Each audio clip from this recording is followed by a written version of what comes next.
제가 오늘 7가지 말씀드릴 텐데요. 첫 번째, 두 번째는 그냥 넘어가는 이야기입니다. 포인트가 3번, 4번, 5번인데요.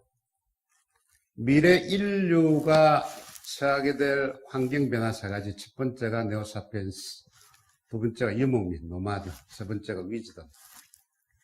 이게 중요한 키워드입니다. 이런 키워드가 도래가 되면 우리한테는 어떤 챌린지와 도전과 응전이 필요하냐. 그리고 제일 마지막에는 그럼 대한민국 이 땅은 어떻게 가야 될 거냐. 이런 이야기입니다. 퓨처 블라인드 이스 미래맹 이래 하면 뭐 일본말 같다. 미래 까막눈이죠. 케빈 켈리가 연전에 쓰신 책 중에 Inevitable이라는 책이 있습니다. 우리나라 말로도 번역이 되어 있는데요.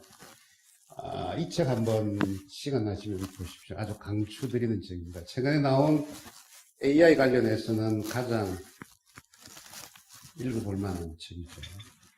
보면 퓨처 블라인드니스라고 되어 있습니다. 이분이요. 미래 세상은 3가지인데 유토피아, 디스토피아, 프로토피아. 유토피아 좋은 세상, 디스토피아 나쁜 세상. 프로토피아의 프로는 프로세스의 프로 또는 프로그레스의 프로입니다. 앞으로 나아간다. 그래서 이분의 말씀은 프로토피아는 정해져 있는 미래가 아니고 우리가 하기에 따라서 바뀐다. 하버드의 다니엘 길버트 교수가 이렇게 이야기를 하고 있습니다. 미래를 생각할 수 있는 유일한 동물은 사람밖에 없다. 그리고 인간의 뇌라는 것은 일종의 예견하는 기계고 미래를 만들어낸다. 메이킹 퓨처다. 저희들이 흔히 뭐 일을 하다가 내일 좀 합시다. 이러면 내일 하지 뭐. 나중에 하지 뭐. 생물 중에서 내일, 나중에라는 말을 쓸 수 있는 유일한 생물이 인간이다. 그래서 과거와 현재에 머물러 있는 동물은 원숭이죠. 미래를 이야기하는 동물이 사람입니다. 미래 이야기를 하겠습니다. 기술 문제는 제가 말씀을 안 드려도 뭐 인터넷이나 유튜브나 방송을 보시면 워낙 많이 접하시는데요. 간략하게 넘어가고 요약만 하겠습니다. 기술혁명이 일어나고 기술융합이 일어나고 지식융합이 일어나고 그 속도가 일치월창에서 분치, 시장, 초치, 분장, 초치기로 기술이 바뀐다. 이런 이야기죠. 제일 선두에서 이거 써 계시는 분이 레이 크즈와일입니다. 지금 구글에서 AI를 총괄하시는 분인데 이분이 싱귤레리티 특이점이 온다 라는 책을 써서 뭐 AI 쪽에서는 최고 히트를 치시는 분인데요. 이분의 말씀은 이 기술이 이런 식으로 기하급수적으로 크다 보면 결국 2045년 되면 AI가 인간을 지배를 한다. 그거를 싱귤레리티 특이점이라 한다. 아주 극단적인, 뭐 저는 전혀 이야기 믿지 않습니다만 4차 산업혁명 이야기 하겠습니다. 뭐 언론이나 방송 뭐 많이 소개가 되죠. 혁명이라는 정의가 사전적인 정의가 이런데요. 제가 아무리 쳐다봐도 4차 산업혁명에는 혁명의 모습이 보이지가 않습니다. 이 말을 만든 사람은 다보스 포럼에 회장을 하고 있는 클라우스 슈왑이라는 분인데요. 여러분들 저 위키피디아 들어가서 찾아보시면 이렇게 뜨고 있습니다. 이거 광고다. 제대로 똑바로 고치시오. 이렇게 되어 있습니다. 4차 산업혁명이라는 말을 쓰는 데는 지구상에 우리나라하고 다보스 포럼밖에 없습니다. 대신해서 쓸 수 있는 말이 뭐 여러분들 잘 아시나 가트너가 만든 이머징 테크놀로지라는 용어가 있죠. 이 안에 지금 우리가 이야기하고 있는 기술들이 다 들어가고 있습니다. 2017년, 2018년에 10가지 이머징 테크놀로지가 이런데요. 4차 산업혁명 다 들어가 있습니다. 그래서 오히려 4차 산업혁명이라는 용어보다는 정확하게 표현하면 이머징 테크놀로지 또는 독일 애들이 쓰고 있는 인더스트리 4.0 또는 하버드의 크리스텐슨 교수가 쓰고 있는 disruptive technology, 파괴적인 기술이다. 이 기술이 다 들어가 있습니다. 그래서 오히려 저는 권고를 하는 것은 이머징 테크놀로지 인더스트리 4.0 또는 디스럽티브 테크놀로지가 오히려 더 적절한 용어다. 이렇게 말씀드립니다. AI 들어가겠습니다. AI는 weak AI하고 strong AI 두 가지가 있습니다. weak는 약한 AI인데요. AI가 사람을 도와준다. 이런 모습이죠. 레리 페이지가 이세돌 사건이 있은 후에 사실 자기들은 AI를 2002년부터 하고 있었다. 그래서 딥마인드를 가지고 결국 이세돌이가 졌는데요. 이 관련된 내용이 네이처의 논문으로 나와 있습니다. 자세히 읽어보시면요. 이거는 인간 대 알파고의 싸움이 아니고 인간 대 슈퍼컴 1200대 싸움입니다. 어떤 경우를 잡아넣어도 인간이 슈퍼컴 1200대를 이길 수가 없습니다. 그 뒤에 이제 알파고 제로가 나왔죠. 제로가 나와서 나온 논문을 보면 36시간 만에 이수도를 누르고 72시간 만에 그때 나왔던 알파고 리를 누르고 40시간 학습을 하니까 세계 1등이더라 라는 게 나오는데요.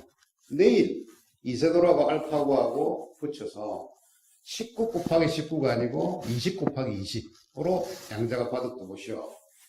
제 생각에는 아마 이세돌이가 백전백승할 겁니다. 게리 카스파로프가 좀 됐죠. IBM의 딥블루하고 패했죠. 그리고 이제 흔적 없이 이름이 사라졌는데요. 실제 그 뒤에는 체스가 어떤 식으로 하느냐 하면 프리스타일입니다. 프리스타일이라 하면 AI 대 AI 묻고 사람 묻고 또 AI 사람끼리 같이 편을 묻고가 있습니다. 어떤 경우가 가장 승률이 높을까요? 칸타우로스입니다. 반인 반동물. 그러니까 AI하고 사람하고 편을 묻는 케이스가 가장 승률이 높습니다. 현재 세계에서 가장 1등하는 팀들이요. 윌리엄슨이라는 친구가 속해 있는 이 팀들인데요. 이 팀들하고 AI하고 붙어서 하면 최소 세계 1등입니다. 그러니까 인간과 AI가 힘을 합해야 더 강해질 수 있다. 당장 내일이라도 이세돌한테 알파고 컴퓨터 슈퍼컴 한 대만 주고 붙어라 하면 제가 볼 때는 아마 이세돌이가 알파고를 백승입니다. 이 IBM의 존 펠리가 이 AI를 총괄하시는 분인데요. 결국은 사람 대 인간의 경쟁 관계가 아니고 엔드 플러스 합하는 관계다. 이게 위키의 포인트가 되겠죠. 이제 구글이나 IBM이나 인텔이나 애플, 트위터에서 여러 가지 이제 하고 있는데요. 16년 대비 17년 한 300%, 3배 정도 투자가 증가가 됐는데 2017년 대비 25년 한 8년 사이에 한 60배 이상의 더 투자가 될 것이다. 이렇게 전망을 하고 있습니다. 그 투자는 주로 테크 마피아들, 마이크로소프트, 아마존, 구글 이런 데서 있는 스타트업들이 나오고 전통 500기업들은 거의 다 흔적이 없습니다. 문제는 사람이죠. 베이 근처에 한 2만 명이 있습니다.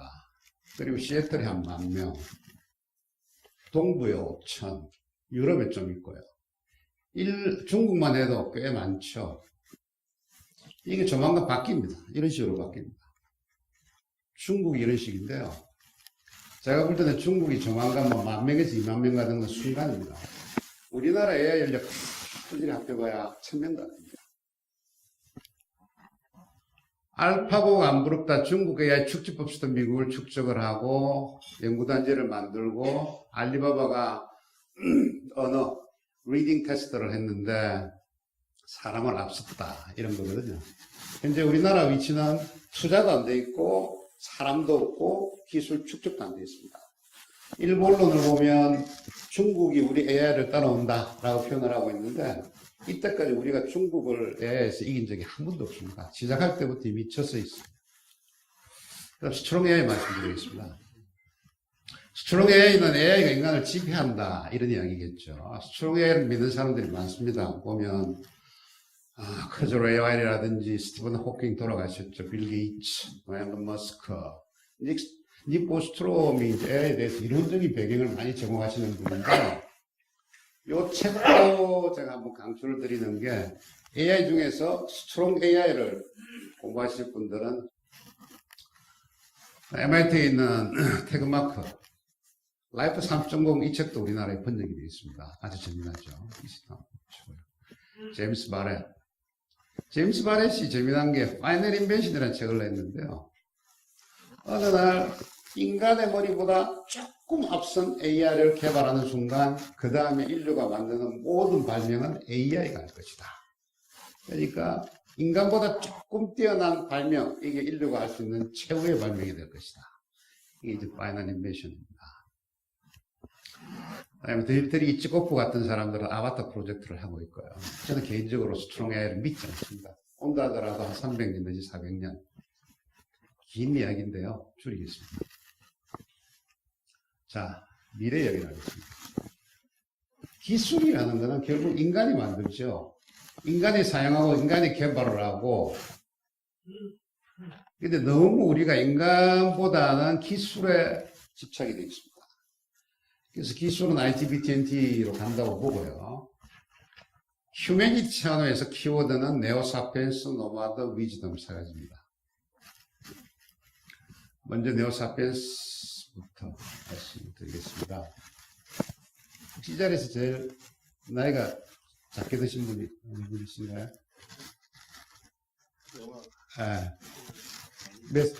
연세가 어떻게?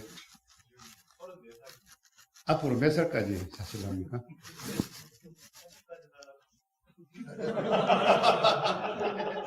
80년. 조금 더 쓰시죠. 연수가 70이고, 작년 초 란셋이라고, 이거는 뭐 과학 잡지에서는 사이언스 네이처보다 더 치는 잡지인데요. 작년 초에 나온 거 보면, 선진 35개국을 분석해 보니까 지구상에서 대한민국 여자가 최초로 2030년에 평균 수명이 90을 돌파한다. 이렇게 되어 있습니다. 그리고 대한민국 인구가 늘어나는 속도가 이때까지 대장을 하던 게 주로 요 초록색이 일본입니다. 일본이 계속 대장을 하고 있었어요. 그 다음에 프랑스가 있고, 요 두 개가 고령에서는 세계 첫째, 둘째를 했는데, 우리나라의 수명이 늘어난 속도를 보시면 감당이 안 됩니다. 이 속도입니다. 인류가 경험하지 못한 속도로 대한민국 인구의 수명이 늘어나고 있고, 10년에서 30년까지 20년 사이에요. 남자가 수명이 5년, 여자가 수명이 6년이 늘었습니다. 그리고 최고의 전문가들이 붙어서 했는데, 그 기사가 나가고 나서 뭐 뉴욕 포스트에서는 오래 살라 그러면 대한민국에 가서 이런 비빔밥 먹으라 뭐 이런 기사가 뜰 정도로 저희들이 평균 수명 할 때는요, 조금 복잡한 이야기입니다만은 평균 수명과 체빈 사망 연령은 틀린 이야기입니다. 평균 수명은 유아 사망률, 그다음에 사고사 이런 걸 다 포함해서 평균 수명이라고 그러거든요. 근데 우리가 당신 몇 살까지 살래 하는 거는 영어로 따지면 체빈 사망률이 가장 가까워요. 체빈 사망 연령이라는 게 1년에 10,000명이 죽었는데 우리나라에서 그걸 그래프를 딱 그려보니까 뭐 40사람 몇 명, 50사람 몇 명 이러는데 가장 빈도수가 높이 나오는 그 연령이 체빈 사망 연령이거든요. 물론 앞뒤가 좀 있겠지만 우리나라 전체 사망자가 이렇게 되어 있습니다. 이걸 보면 옛날에 1970년도에는요 유아 사망률이 엄청나게 높았어요. 그리고 대개 이 나이에 많이들 돌아가셨습니다. 근데 지금은 어떻게 바뀌었냐면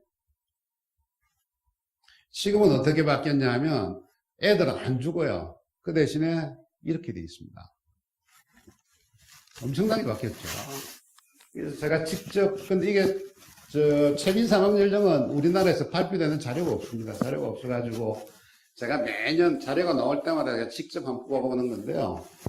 이거 한번 보셔도 지금 차이점을 알 수가 있는 게 30년 전에 남자가 76세였거든요. 근데 지금은 85세입니다.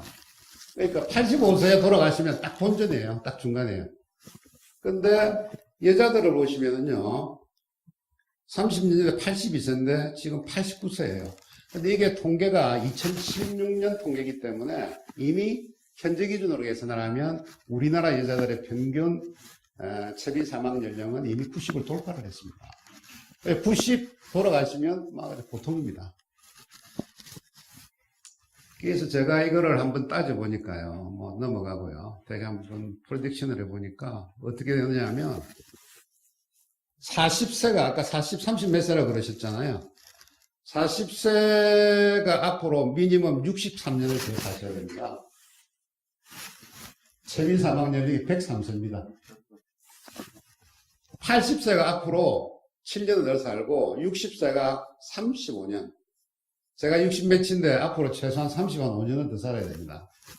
40세가 63년을 더 살아야 되고 남자입니다. 20세가 91년. 지금 대학생들은 여자 대학생들은요 미니멈 100년을 더 살아야 됩니다. 지금부터. 이게 기준이죠. 그러니까 이게 최빈 사망 연령이라는 그래프가 이렇게 되는 게 아니고 이런 그래프니까 건강관리를 더 잘하면 110년도 살 수 있는 거고 건강관리 못하면 90년도 사는 거고 이런 거죠. 120살에 대한 논문은 이미 많이 나와 있습니다. 우리나라 통계청 자료를 봐도요 100살 이상은 이미 우리나라의 저장년 기준으로 거의 한 3,400년 가까이 있습니다. 그리고 네이처에서 16년에 나온 논문을 보면 인간 수명이 115, 작년에 125, 그 다음 129 점점 올라가고 있습니다. 최고의 과학자들이 보는데요. 타임에 142세, 이건 좀 뻥 같아요. 요까지는 제가 아무리 따져봐도 이 숫자는 안 나오고요. 근데 제가 방금 말씀드린 거는요, 자연인으로서의 수명입니다. 그러니까 IT, BT, NT 기술이 들어가는 게 아니에요. 뭐, 유전자 조작을 한다든지, 텔레미어를 길게 만든다든지, 뭐, 여러 가지 제로약 기술을 해서 사람의 뭐를 만든다든지, 이런 걸 다 빼고, 자연인으로서 그냥 냅뒀을 때, IT, BT, NT 기술이 안 들어가는 거죠. 장기 이식한다든지 이런 게 없을 경우에 최소 90 내지 100까지 간다는 거죠. 150세까지 구글이 도전을 한다는 건데요. 구글이 이제 칼리코라는 회사를 만들었어요. 캘리포니아 라이프 컴퍼니라는 회사인데 이 회사의 첫 번째 타겟이 인간 수명 150입니다. 실적이 엄청난 돈을 투자를 하고 있죠. 자, 인간 수명 120세를 말씀을 드렸고요. 그 다음 퀴즈. 동물 중에서 메노포즈, 말하자면 폐경이죠. 폐경을 하는 동물이 얼마나 있을까요? 사람이 이제 평상 우리나라 여자 같으면 나이가 46에서 56 정도 되면 폐경을 해요. 그러면 51세가 평균인데 지구상의 모든 동물이 폐경을 하지 않습니다. 죽을 때까지 자식을 낳아요. 지구상에 현재 폐경을 하는 동물은 딱 3가지밖에 없습니다. 사람, 그다음에 들새고래, 음고래라고 최근에 이 고래도 폐경을 한다는 결론이 나왔어요. 그러면 종족 번식의 임무를 벗어난 이후의 삶. 인간은 폐경을 한다는 것은 자기 복제를 끝냈다는 거죠. 그죠? 복제 후의 삶을 저희들은 뭐라고 부르나요? 쓰는 용어가 고령화라고 얘기하잖아요. 그런데 저희들이 고령화라는 용어를 쓰는 순간 어떤 오해를 하느냐 하면 역으로 산다. 젊을 때 고생했으니까 늙어서 돌봐주겠다. 이런 생각이 들어가 있습니다. 그래서 이 고령화라는 것은 고령화란 말을 쓰는 순간 고령화의 문제는 절대 극복을 할 수가 없습니다. 사람이 자기 복제로 50년 하다 와서 옛날에는 10년, 20년 살다가 죽었어요. 근데 이제는 자기 복제로 50년 하고 나서 앞으로 남은 게 60년 내지 70년 남았습니다. 60년, 70년을 고령화란 말을 가지고 커버가 안 되죠. 그래서 훨씬 더 적극적인 개념, 적극적인 용어가 필요한데, 그래서 제가 만드는 말은 자기 복제를 끝난 새로운 인류의 탄생이다 해서 네오사피엔스라고 붙였습니다. 그래서 60까지는 호모사피엔스고 60부터 120살까지는 새로운 인류가 탄생을 했다. 인간이 신의 뜻을 무시하고 자연 법칙을 무시하고, 이게 첫 번째가 네오사피엔스입니다. 이 네오사피엔스가 다 경영을 하시니까 앞으로 경영 전략이나 미래 전략이 아마 주는 시사점이 엄청날 거예요. 한번 생각을 해보시면. 두 번째 키워드가 노마드입니다. 유목입니다. 현재 인구가 75억인데요. 이게 어떻게 될 거냐 하면 250억이다, 150억이다, 100억이다 떨어진다는데 저는 100억일 겁니다. 그래서 75억에서 한 25억 정도 늘어서 이제 100억이 될 건데요. 이 지도는 1950부터 2100년까지 보시면 면적이 점점 늘어나고 있지 않습니까? 이게 인구수에 따라서 면적이 바뀌는 거예요. 이 밑에 기하급수적으로 늘어나는 거죠. 위에는 점점 줄어듭니다.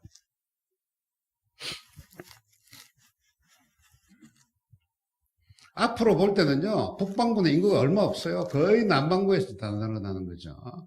그래서 대개 보면 75억에서 100억을 가는데, 북반구 OECD 국가들은 한 5억 정도가 늘고, 남반구 국가들은 한 30억 정도가 늘어납니다.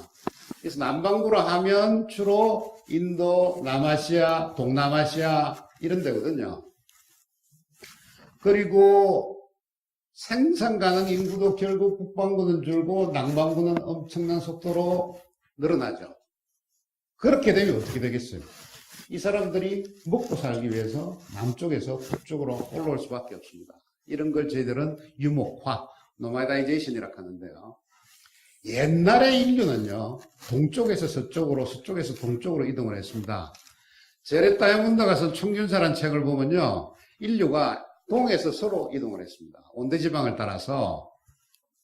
그리고 미토콘드리아 DNA라는 게 목에서 목으로 넘어가는 유전자인데요. 이걸 따라가면 인류가 어떤 식으로 이동이 됐는지를 알 수가 있습니다. 보시는 바와 같이 동서간 이동을 했습니다. 근데 앞으로는요, 남북 간 이동을 합니다. 남쪽에 30억 된 인구가 먹고 살기 위해서 북쪽으로 올라가는 겁니다. 최근에 그 언론들 보면 뭐 예멘에 난민이 어쩌고 이런 이야기들이 나오는데요. 이거는 이야기의 시작 중에 시작입니다. 겨우 지금 몇백 명 와가지고 우리나라가 이 난리인데요. 앞으로 이동하는 규모는 저희들이 상상을 할 수 없을 속도입니다.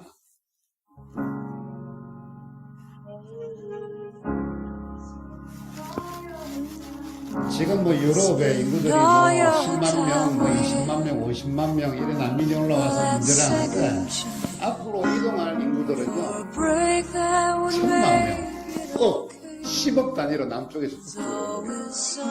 그래서 앞으로 예를 들어서 OECD의 최대의 논의될 수 있는 리스트가 지금은 온난화에 따라서 뭐 CO2를 어떻게 통제할 거냐 이런 건데요.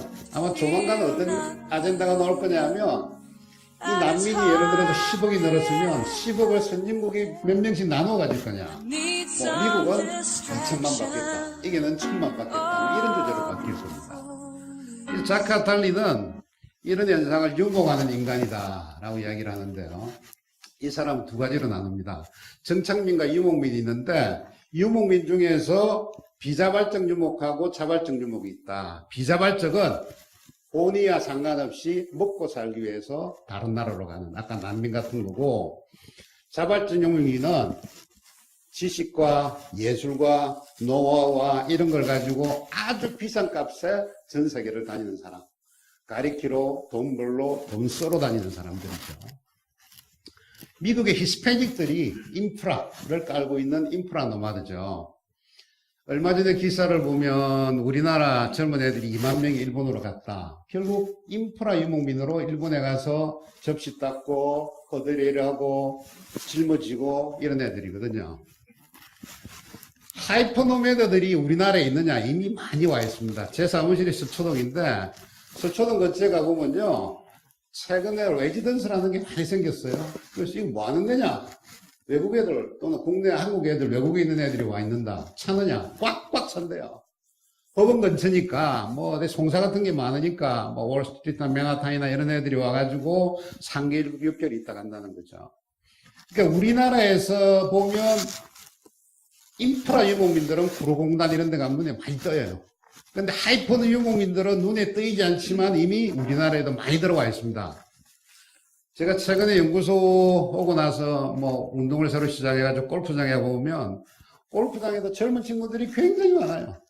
그래서 사장 보고 저 사람 누구냐 하면 뭐 저 친구는 뭐 월스트리트에 있는데다가 뭐 공인회계사고 뭐 변호사고 젊은 친구들이 하이퍼 유목민들이 굉장히 많아요. 그래서 이미 하이퍼 유목민들은 눈에는 보이지 않지만 우리나라에 많이 들어와 있다. 또 우리 젊은 애들은 어떻게 하느냐? 거꾸로 이야기하면요. 최근에 보면 우붓에 가면요. 발리 한 중턱 한 6, 700m 되는 산 중턱 아닙니까? 전 세계의 젊은 애들 중에서 프리랜서를 할 수 있는 애들. 디자인을 하고, 뭐, 게임을 만들고, 다음에 소프트웨어를 하는 친구들. 이런 친구들 노트북 하나 달랑 들고 와가지고, 뭐, 6개월씩 1년씩 살다 가는 거거든요. 이런 데만 이미 발리에 뭐, 우붓에 한 서너 군데, 항구에 한 두세 군데, 벌써 10수군데가 생겼습니다. 이 동네에서 인터넷 속도는 대한민국보다 더 빨라요. 그럼 자카르타 이야기를 또 빌면요. 결국은 유목민, 정착민이 있는데 정착민도 지금은 몸은 한 군데 정착이 되어 있지만 생각과 자기 사고는 이미 사이버 스페이스 상을 헤매고 다닌다. 그래서 버추얼 유목민이다. 이렇게 얘기를 합니다. 그래서 정착민, 비잘박 유목, 자발 유목, 근데 정착민도 결국은 버추얼 유목민으로 바뀌면 뭐 인류의 운명은 다 유목민이 될 수밖에 없다. 모든 인류가 유목민이다. 이런 이야기죠. 그 다음 세 번째 위즈덤에 대해서 말씀을 드리겠습니다. 지금 뭐 인지혁명, 농업혁명, 기술혁명, 아티피셜 혁명 이렇게 이야기를 하는데요. 저는 아티피셜이 아니고 위즈덤 혁명이다. 이렇게 보는데요. 왜? 살아남기 위해서. 인지혁명이 일어나면 사람들이 다 죽을 줄 알았는데 수렵체제로 안에 살았어요. 농업혁명이 일어나면 이 사람들이 다 죽을 줄 알았는데 농부다 노마드로 바뀌었어요. 산업혁명이 일어나서 농부들이 다 죽을 줄 알았는데 썸띵 메이커들이 다 살아남았어요. AI 혁명이 나오면 이 사람들 다 죽는다 하는데 사실은 살아남습니다. 왜? 인류가 적응력이 워낙 뛰어나기 때문에. 저희들이 지혜라고 할 때 지자는요. 통상 이 우리가 지식할 때 지자 밑에 해일자가 들어갑니다. 핵처럼 밝다 이런 거죠. 세상을 두루 밝게 안다 라는 뜻입니다. 그리고 우리가 지혜할 때 영어로 따지면 wisdom 이렇게 하지 않습니까? wisdom wise, 똑똑하다, 현명하다 라는 뜻이고 덤은 judgment, 판단한다는 뜻입니다. 슬기롭게 지혜롭게 판단할 수 있는 능력을 저희들은 지혜라고 이야기를 하죠. 인류가 가진 자산 중에서 가장 가치가 높지만 가장 활용 안 되는 자산이 바로 지혜입니다. 특히 나이가 들면 들수록 사람이 지혜로워지거든요. 그런데 여러 가지 이유로 사용을 못하고 사라지죠. 우리가 흔히 지식하고 지혜는 별 차이가 없는 것 같다라고 착각들을 많이 하시는데요. 지식과 지혜는 엄청난 차이가 있습니다. 제가 몇 가지 예를 들면 첫째, 지식에서 지혜로 가려면 제일 먼저 필요한 게 경험입니다. experience. 논에 보면 지행용운평이라는 이야기가 나오죠. 안다는 거는 지, 머리로 알고, 행할 줄 알고, 용, 사람을 쓸 줄을 알고, 훈, 사람을 가르칠 줄 알고, 평, 그 결과를 평가할 줄 알아야 진정 안다. 라는 건데요. 대부분 머리로 안다. 이거는 우리가 말하는 지혜죠. 지혜인 용운평을 다 할 수 있어야 실제 지혜롭다. 라고 할 때 지자입니다. embodied. 몸에 취하가 돼야 된다는 거죠. 프란시스코 바렐라 교수 이런 분들은 이 표현을 embodied cognition, 몸에 취하가 됐다라는 거죠. 명장 이야기를 하겠습니다. 제가 삼성석유화학 사장을 할 때 보면 울산공장에 1, 2, 3공장이 있는데 그 중에 이제 장인이 하루 종일 나우망창 하나 들고 다녀요. 석유회사 이 다 파이프로 되어 있습니다. 똥똥똥 두드리 보고 이상한 소리 나면 열어봐. 열어보면 이 원료가 눌러붙기 일부 직전입니다. 화학 공장에서 파이프가 눌러붙으면 적자가 수십억이 나거든요. 근데 이 사람은 뭐 지식이나 공부한 것도 없어요. 망치 소리 하나 듣고 어디가 막힌다 안 막힌다. 이런 사람을 저희들은 지혜롭다고 이야기를 하죠. 안동의 종갓집 며느리가 아침만 되면 시아버지 시할아버지 어제 저녁에 숙취 하시라고 만들어주시는 게 물김치 치즈라는 게 있는데요. 이분이 공부를 열심히 해서 최고의 맛을 내는 거 아니죠. 시어머니, 시할머니한테 배워가지고 어깨 넘어서 내려온 거죠. 의사들 보면 특히 의사들 중에서 외과 의사들, 서전들 중에서 뛰어난 사람들, 명의라는 사람들, 이 사람들은 공부 잘하는 사람이 아니라 수술 잘하는 사람들입니다. 손끝에 뇌가 있다. 그래서 손으로 생각을 하고 머리로 행동을 하라. 이런 이야기를 많이 하는데요. 손끝에 치아가 된 뇌가 있다는 거죠. 저희들은 이걸 머슬 메모리라 하고, 말칸 글래드웰이 이야기하는 만시간의 법칙도 마찬가지입니다. 한 만시간 해봐야 도사 소리를 듣는다. 이런 거 아니겠습니까? 이 첫 번째 지혜로우려 그러면 제가 말씀드린 거는 경험이 많아야 된다. 두 번째, 시스템 1. 시스템 1은 다니엘 캐너만이라는 교수가 이분이요. 심리학자인데 2002년도에 노벨 경제학상을 타셨어요.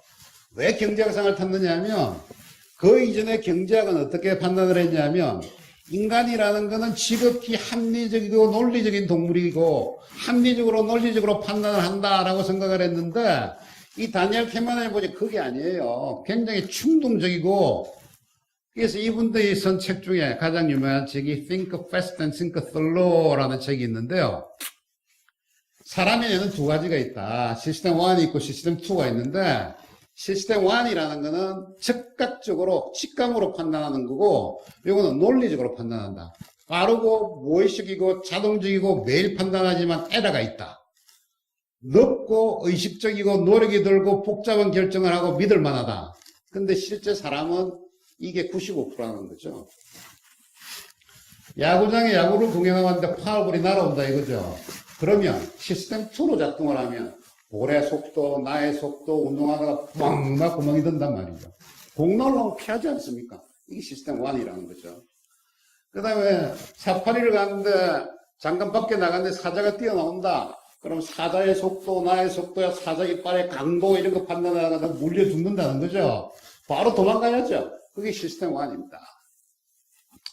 그래서 티모시 윌슨 같은 분은 이런 걸 adaptive unconsciousness, 그러니까 적응적인 무의식이다 라고 말씀을 하고, 또 멜캄 글래드웰 책 보면 블링크라는 책이 있지 않습니까? 우리가 눈을 깜빡하는 2초 사이에 모든 걸 결정을 한다 하라는 게 시스템 1이 작동을 한다. 그다음에 제가 두 번째 시스템 1 말씀드렸고요. 세 번째 이모션에 대해서 말씀드리겠습니다. 대부분 사람들이, 특히 CEO도 마찬가지입니다. 저도 CEO 한 10년 해봤지만은 대부분 남들이 판단할 때는 저자가 의사결정 내릴 때는 어널리시스하고 think하고 체인지를 할 걸 알지만 실제 의사결정 내릴 때 대부분은 보고 느끼고 바뀌는 거 아닙니까? 되게 그래 바뀌죠. 광고를 하나 두 개를 비교해 보시죠. 토요타 전기자동차 광고하고 BMW 자동차 어느 차를 사시겠습니까? Then it won't make up for your receding hairline. It has, however, one quality most automobiles can't claim. 토요타 광고도 말이 많습니다. 일단 The zero-emission, pure electric Toyota RAV4 EV, just one of our many environmental solutions.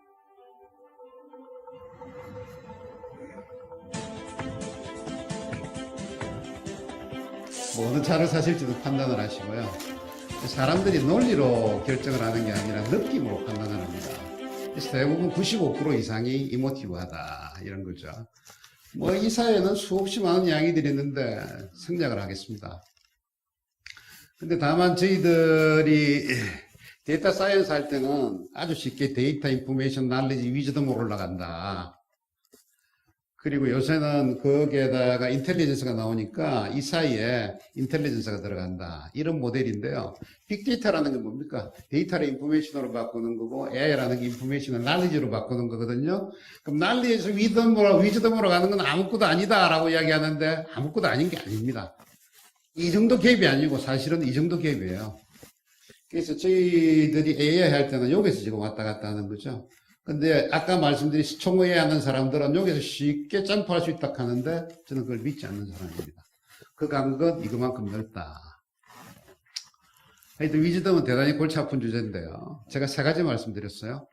기술이 있고 그 다음에 인간이 변화할 것 중에 사실은 하나가 더 있는데 이야기가 길기 때문에 중에 하나 생략을 했습니다. 시뮬라시형이라는 게 있는데 일단 네오사피엔스가 탄생을 했고 인간 수명 120년 전 세계가 이동을 할 것이고 다음에 knowledge, 다음에 intelligence, 다음에 AI, 다음에 AW다. AW란 말이 제가 만드는 말인데 artificial wisdom입니다. 다음에 next가 artificial intelligence, 다음에 artificial wisdom이다. 자, 그러면 이런 변화가 올 때 어떤 도전과 응전이 있을 것인가? 결국 인간이라는 게요, 혁명이 이렇게 일어났을 때 인간이 따라갔단 말이죠. 인간의 적응 속도가 느립니다. 그래서 항상 갭이 생기죠. 이런 걸 저희들은 디바이더라 하는데, 토인비는 도전과 응전이다 라는 책에서 똑같은 포맷을 제가 말씀을 드리면, 현재 그런 변화에 따라서 인간이 조만간 봉착할 대단히 큰 트렌드는 한 5가지가 있다. 첫 번째가 가모스, 결혼. 두 번째가 건강, 세대 갈등, 그다음에 국정 문제, 그다음 위즈덤 문제인데요. 가모스 체인지부터 먼저 한번 말씀드리겠습니다. 가모스가 그리스 말로 이제 메리지라는 건데요. 우리나라 결혼 안 한다. 그다음에 총이 났다. 이런 이야기인데, 현재 인류가 갖고 있는 결혼 제도는요, 어떻게 되어 있느냐 하면, 복제로 50년하고 10년 정도 사는 거예요. 사실 복제 50년도 결혼이라는 게 보통 30에 결혼하면 20년 같이 살다가 한 10년 정도, 자기 복제를 끝내고 나서 10년 정도 더 산단 말이죠. 근데 앞으로는 50년 중에 한 20년 더 살다가 자기 복제 임무를 끝나고 나서 한 60 내지 70년을 더 살아야 돼요. 우리나라는요, 수명이 최장수 국가가 될 건데, 결혼제도는 가장 보수적인 국가입니다. 아마 결혼제도에서 엄청난 앞으로 다툼이 생기지 않을까 하는 생각이죠. 두 번째, 건강 문제입니다. 제가 경제구조에 옛날에 한 17년 있었고, 지금 또 2년째, 거의 한 20년째 있는데요. 한국이 좀 어렵잖아요, 경제가. 제가 의사결정권자인데, 딱 한 가지 결정만 해라. 한 가지만 채택을 해라. 라고 정책 선택을 주면, 여러분들 어떤 정책을 추이하시겠습니까? 대한민국 경제 회생을 위한 가장 중요한 정책인 것 같습니다. 9988 이상입니다. 대한민국 전 국민을 99세까지 팔팔하게 살다가 2, 3일 아프다가 훅 가시게 만들면 대한민국 경제는 회생을 합니다. 무슨 이야기냐면 우리나라의 지금 의료비가요, GDP의 7.2%, 미국은 17%까지 가 있습니다. 증가 속도는 우리나라가 스웨덴, 복지국가 하나 빼고 증가 속도는 세계에서 가장 빠릅니다. 그리고 돈 들어가는 건 언제 들어가느냐 하면 대개 55세, 60세. 그러니까 네오사피엔스들이 돈을 거의 다 갖다 쓰는 거예요. 그리고 미국 같은 경우에는 GDP 25%까지 간다, 우리나라 30%까지 간다, 앞으로 국민 의료비가 400조까지 간다, 이런 게 많거든요. 현재 지금 내버려두면 우리나라 의료비는 GDP의 최소한의 20 내지 25%까지 올라갑니다. 그런데 만일에 이거를 어떻게 잘해서 동결을 시켜서 한 15%까지만 낮춘다 그러면요, 하늘에서 GDP가 5% 내지 10% 떨어지는 거예요. 하늘에서 GDP가 5% 내지 10% 떨어진다 그러면요, 우리나라 국방비가 현재 2.8%입니다. 국방비 10%면 국방비 3배 정도 되는 게 하늘에서 떨어지는 거예요. 그러면 뭐 우리가 현재 안고 있는 여러 가지 경제적인 문제는 다 일거의 핵이라고도 남습니다. 어떻게 할 거냐는 건데요. 네이처에 나온 논문인데 compression of morbidity라는 게 있습니다. compression, 줄인다. morbidity, 질병의 압축이라는 겁니다. 9988이 234라는 게 99세까지 팔팔하게 살다가 2, 3일 아프다가 돌아가신다는 거잖아요. 실제 우리가 자료를 보면 네이처라든지 여러 가지 논문을 보면 건강하신 분들은요, 아주 오래까지 병이 없어요. 100세 돌아가신 분들은 90, 95까지 아주 튼튼하게 사시다가 2, 3년 아프다가 훅 돌아갔어요. 근데 빨리 돌아가신 분들은 60, 70부터 아프다가 꼬랑꼬랑 하다가 빨리 돌아가시는 거예요. 그러니까 장수하면 장수할수록 아픈 기간이 줄어드는 걸 compression of morbidity라고 그럽니다. 이 그래프 자체를 이렇게 가는 걸 이렇게 만드는 거예요. 그래서 이 아주 건강하게 이 사람들이 살게 하려고 그러면 중요한 거는, 저도 머리원에 오래 있었습니다만은 아프면 나서주겠다. 이것도 좋지만 훨씬 더 중요한 거는 사람들을 안 아프게 만들어야 되겠다. 치료약이 중요한데요. 우리나라에서는 치료약을 하신 분이 몇 분 안 계세요. 제가 좀 고민을 해보니까 정말 튼튼하게 건강하게 오래 사시려고 그러면 세 가지입니다. 다이어트, 먹는 거, 습생을 어떻게 해야 된다, 엑서사이즈, 운동을 어떻게 해야 된다, 스트레스를 어떻게 줄인다. 이 세 가지가 건강에 대한 영향도를 보면 한 7, 80% 이상이 이 세 가지만 하면 아주 장수한다. 이것도 구체적인 이야기를 넘어가겠습니다. 세 번째가 세대 간 갈등인데요. 이미 노인들이 나랍니다. 유소년 인구보다 노인 인구가 앞섰고요. 출산율이 이래 떨어지고 며칠 전에 신문 보면 1% 밑으로 떨어졌다는 거 아니에요? 우리나라 5천만을 다 줄어셔서 딱 보면 현재는 평균 41세가 우리나라 전체 중간인데요. 조금만 지나면 거의 60세가 우리나라 전체 중간이 된다는 거거든요. 고령 인구가 이렇게 늘어나고요. 이걸 그래프를 한번 보시죠. 우리나라 앞으로 피라미드이 어떤 식으로 바뀔 건가요? 연도가 이제 쭉 지나갑니다.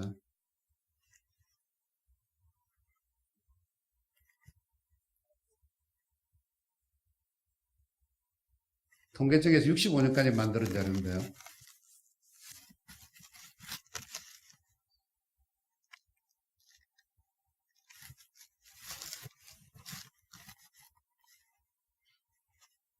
과연 이런 나라가 지탱 가능한 나라일까요? 정말 상상을 초월합니다. 지금은 경로석 이렇게 돼 있지만 앞으로는 아마 어린이석 이렇게 되지 않을까. 부양비가 엄청납니다. 지금은 앞으로 생산 가능 인구를 보면요. 조만간 40%가 벌어가지고 60%를 먹이 살려야 됩니다.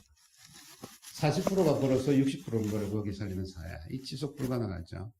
그래서 아마 세대 갈등이 엄청나게 일어날 거예요. 예를 들면 할아버지가 무슨 돈을 쓰면 아버지 대해서 못 쓰게 하고 아버지가 돈을 쓰면 아들 대해서 못 쓰게 하고. 왜냐하면 자기들이 다 빚으로 갚아야 되니까. 그 다음 제가 질문인데요. 한민족이 이 뉴스가 올 1분기 출생아 수가 처음으로 8만 명대로 추락하면서 1분기 기준 역대 최저 수준을 기록했습니다. 이런 추세라면 인구 자연 감소가 4년 뒤로 크게 앞당겨질 것으로 보입니다. 이게 제목이 조금 자극적인데요. 한민족이 언제까지 지구상에 존재 가능할까? 대한민국 인구가 이렇게 늘어나고 있습니다. 현재 인구가 5,100만, 5,179만이거든요. 85년부터 15년까지 이렇게 늘어나고 이걸 돌리면 이렇게 되고요. 통계청에서 2065년까지 대한민국 인구를 이렇게 추계를 했는데 저 위축에 가장 낮게 본 거, 중위, 중간, 가장 높게 본 건데 현재 대한민국은 이렇게 가고 있습니다. 이 자료를 만들고 나서 1, 2년 지났어요. 그 다음에 65년까지 인구 추계를 하고 나서 통계청 자료를 보면 이건 다 보실 수가 있는데 여기서 딱 잘라놨어요. 더 이상 통계가 없습니다. 근데 뭐 기본적으로 요거는 통계가 이게 리니어 리그레션 함수니까 이걸 바로 돌리면요. 딱 똑같이 나올 수가 있습니다. 어떻게 나오느냐 하면 이걸 그대로 요까지를 그냥 그대로 연장을 시키는 거예요. 시키면 요게 대한민국 인구가 제로 되는 타이밍이거든요. 보시면 제가 돌려보니까 2102년, 그러니까 지금부터 84년 지나면 지구상의 대한민국 인구는 빵이다. 한민족이 대한민국이 없어진다. 이렇게 돼 있습니다. 통계청에서 그 연장선을 안 만들어 놨는데, 근데 최근에 어제 오늘 신문을 보시면요. 이 가능성은 0이에요. 요거보다 더 빨라지고 있습니다. 그래서 지금 그대로 가면 거의 2000년 되기 전에, 2100년 되기 전에 우리나라 시나리오 인구가 0이다. 라는 통계가 나오지 않을까라는 생각인데요. 답답한 문제죠. 그 다음에 유목민 이야기 하겠습니다. 미국이 이게 북경을 막고 있다. 다음에 근데 사실은 미국이라는 게 히스패닉하고 감옥 갖고 유지는 나라 아닙니까? 인프라는 다 히스패닉이 하고 있고 인프라가 말을 안 들으면 감옥에 잡아있는 이런 세상인데요. 그래서 아까 그 이야기를 놓고 말씀을 드리면 결국 우리나라도 이민법을 바꿔야 됩니다. 이민법을 안 바꾸면 한민족 자체가 존립 불가능해요. 지금 뭐 외국인 노동자다, 뭐 외국인 결혼한 사람이 저들이 박제를 하고 있는데, 뭐 미국처럼 속지주의로 가자. 이건 안 되겠죠. 너무 한꺼번에 들어오니까. 근데 지금 우리 제도하고 미국 제도 한 절반쯤 우리가 아마 뭔가를 초이스를 해야 될 거예요. 최근에 이델리에서 아주 재미난 기사를 했는데 제목만 보시죠.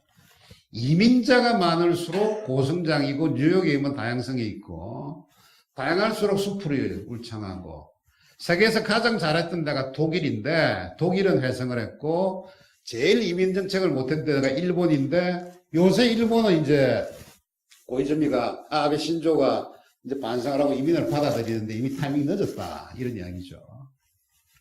그래서 이민 문제도 국가 차원에서 굉장히 중요하게 생각을 해야 된다. 그런데 지금 현재는 뭐 우리나라 내에서는 엄청난 반발들이 일어나고 있죠. 이 얼굴의 공통점이 뭘까요?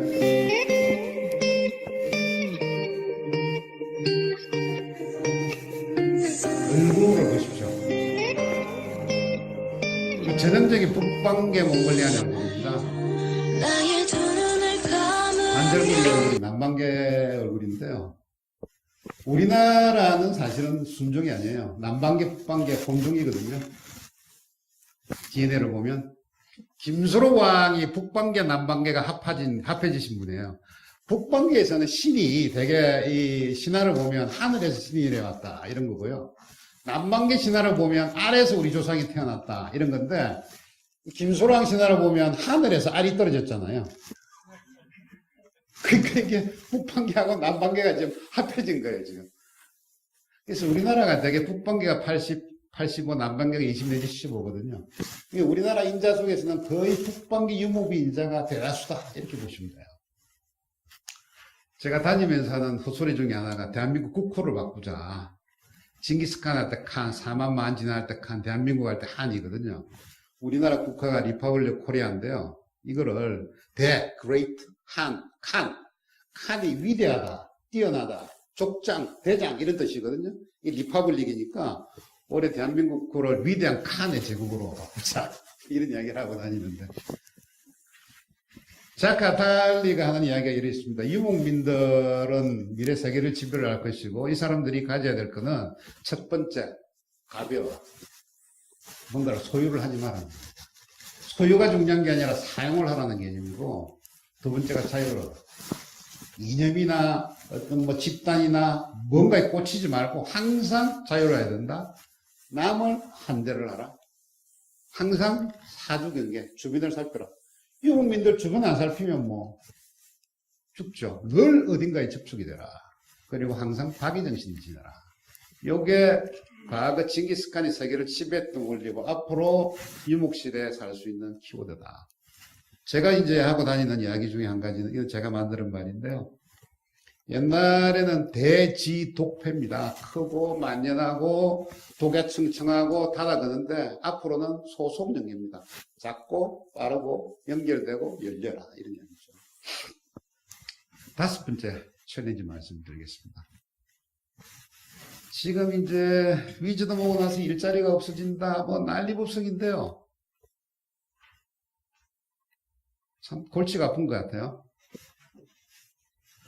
앞으로 대학이라는 것 자체가 바뀔 것 같아요. 대학이라는 게 20살짜리 데리고 와서 가르친다가 아니고 앞으로는 가르친다는 개념이 아니고 에듀케이션 개념이 아니라 러닝 학습한다 개념으로 바뀌어야 될 것 같고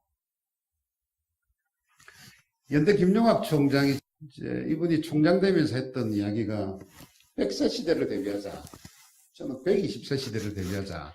그거 바꾸자 했는데 학령 인구가요, 앞으로 1300만에서 500만원으로 떨어지면 지금 있는 대학, 고등학교, 중학교, 국민학교 다 어디로 가야 될지 모르겠습니다. 저희들은 철학, 역사학, 심리학을 20살 때 배웠는데요. 수학, 물리학, 과학은 20살 때 배워도 됩니다. 근데 철학, 역사, 심리학은 한 60년 살아보고 나이 한 60대 가지고 배워야 이게 제대로 산은 산이고 물은 물이다 이걸 알 수 있는 거죠. 국영수를 애들 가르쳐야 될까요? 말아야 될까요? 제가 그걸 가만히 생각해 보니까 국어는 가르쳐야 될 것 같아요. 영어, 수학은 아닐 수도 있다는 생각이 듭니다. 제가 이렇게 이야기하는 게 아마 10년만 지나면 영어로 동시통역돼서 바로 갈 거거든요. 수학 생각해 보십시오. 제 옛날에 회사 입사했을 때 주산 안 따고 이랬거든요. 지금 주산 쓰는 사람이 어디 있습니까? 국영수 이것도 조건인데요. 국어는 해야 돼요. 근데 영어 수학이 지금처럼 전체 시간에 5, 60%를 들여서 저희들이 해야 될까? 이게 고민이죠. 그래서 앞으로 뜰 산업 중에 큰 거 하나가 아마 지혜 산업이 엄청나게 중요해질 것이다. 지혜 산업이 어떤 게 있느냐? 우리가 석유를 채굴을 하듯이 오일을 마이닝 하듯이 위즈덤을 마이닝 해야 된다. 마이닝한 거를 크루드 오일을 정제를 하듯이 큐레이팅을 해야 된다. 그 다음에 크리에이팅을 해야 된다. 이런 이야기고요. 제가 5가지 말씀을 드렸는데 이걸 전체를 놓고 제가 종합을 하겠습니다. IT, BT&T 혁명이 일어나고 수명 120에 유목사에 지혜가 중요한 세상이 온다. 이게 합해지면 네오제네시스, 신세상이 오는데요. 테스트베드라는 개념이 있습니다. 한국 한때 세계 IT 실험장이라는 혁신의 중심이자 뜻이죠. 테스트베드였던 곳. 제가 2004년도에 디지털 팜 프로젝트라고 해서 대한민국 전체를 디지털 테스트베드로 만들자. 그럼 우리나라는 먹고 살 것이다. 실제 한 15년 전에 대한민국이 디지털 가지고 엄청나게 많이 했죠. 지금 다 시들어졌는데요. 그때 캐치프레이즈가 이겁니다. 대한민국 전체를 디지털 테스트가 되고 대한민국 국민들은 다 디지털 모로보트가 되자. 그러면 대한민국은 먹고 산다. 이런 건데요. 제가 결론적으로 말씀드리고 싶은 거는 대한민국들은 네오사피엔스 신인류들이 살아가는 네오지네시스의 테스트 베드가 돼야 되고 대한민국 한민족은 위즈덤, 지혜라는 무기를 장착한 하이퍼 노매드가 되면 대한민국은 먹고 살 수 있다. 실험국가가 돼야 된다. 제가 요새 주목하는 국가가 2가지입니다. 하나가 네덜란드고요. 하나가 주이시들, 유대인들인데 네덜란드란 나라는 1200년대 지구상이 없었어요. 종교박해를 받은 칼빈 교거도들이 쫓겨가서 만드는 나라가 섭지에 가서 만드는 나라가 네덜란드인데요. 이 자들이 지금 세계를 지배를 하죠. 축구도 지금 무지 잘하잖아요. 뭐 가지고 세계를 지배를 하느냐 하면 인류 최초로 트러스트라는 개념을 만들었어요. 신뢰. 지금이야 누구나 신뢰 사회지만 이 자들이 처음 만드는 거는 그 당시만 하더라도 왕들이 돈을 빌리면 안 갚고 전쟁으로 누르고 이럴 때 돈을 빌려주고 갚아주는 제도를 최초로 만들고 이 자들이 처음 만드는 게 동인도회사입니다. 세계 최초의 주식회사. 주식을 하기 위해서 정권거래소를 만드는 거죠. 주식을 통해서 신뢰라는 개발을 했고 그걸 가지고 세계 제표를 했고 지금 최근에 네덜란드에 누가 갔다 와서 이런 걸 올려놨는데요. 이게 7가지 정말 헷갈린다. 모든 걸 실험을 하는 국가입니다. 1200년대부터 지금까지 모든 걸 세계 최초로 실험하는 국가가 네덜란드죠. 주의시 넘어가겠습니다. 유대인들은요, 상품과 서비스를 만들잖아요. 유대인들이 핸드폰을 만듭니까? 텔레비를 만듭니까? 근데 세계 부의 절반을 유대인들이 다 갖고 있단 말이죠. 왜 이 여자들이 갖고 있나요? 이 사람들은 시스템과 개념을 가지고 세계를 제표를 하는 거예요. 그래서 이 유대인들은 문화, 시스템, 개념, 아까 말씀드린 네덜란드도 마찬가지고요. 그래서 우리나라도 신문명의 실험장으로 바뀌어야 살 수가 있다. 이런 걸 말씀을 드리고, 한국은 신문명의 실험장, 한국민은 신문명의 모로모트가 돼야 된다. 저는 대한민국의 미래가 있다고 보는 사람입니다. 왜냐하면 요새 젊은 것들은 이게 이 이야기가 이집트 파피루스에 이미 나온다는 거 아닙니까? 파피루스에서 요새 젊은 사람들은 더 이상 노인을 풍경하지 않고 이런 이야기가 나온다는 건데 요새 BTS를 보십시오. 대한민국 5000년 역사상 세계에서 이렇게 가장 유명한 당군 이래 최초 아닙니까? Making their US TV debut. Make some noise for BTS.